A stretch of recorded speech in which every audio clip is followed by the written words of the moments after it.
essentiel de la gestion de patrimoine. Donc, diversifier et répartir ses biens.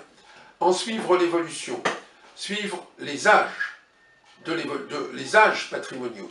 J'entends par âges patrimoniaux avoir une épargne constituée pour des moments les plus difficiles, c'est-à-dire la retraite, les imprévus, transmettre, préserver, avantager un conjoint, un époux, avantager les enfants, les aider dans la poursuite de leurs études. Tout cela demande une préparation. Et une préparation, je dirais, intelligente, une préparation réfléchie. Ensuite, il ne faut pas tout immobiliser. Donc, il faut conserver des liquidités.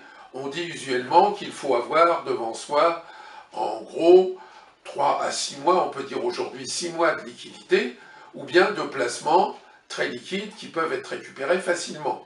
Moyennant quoi, aujourd'hui, ces placements liquides ne procurent un rendement extrêmement faible, voire nul, donc autant conserver des liquidités ou les laisser sur un livret. Ça, c'est déjà indispensable.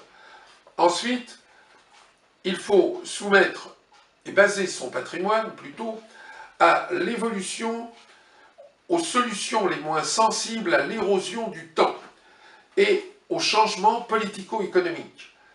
Donc, il n'y a pas de solution pérenne. Il y a quelques années, et on vantait par exemple l'immobilier, solution de sécurité. Oui, bien sûr, c'est une solution de sécurité.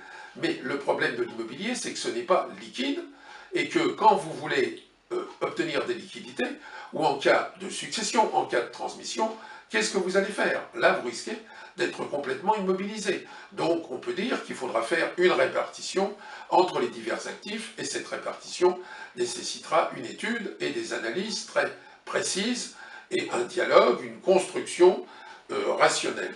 C'est-à-dire qu'il faudra redéfinir une stratégie et définir une stratégie patrimoniale. Définir une stratégie patrimoniale, c'est de prévoir, autant que se faire se peut, les événements futurs, et surtout de prendre, quand il est temps, une partie de ces bénéfices ou de pouvoir les replacer.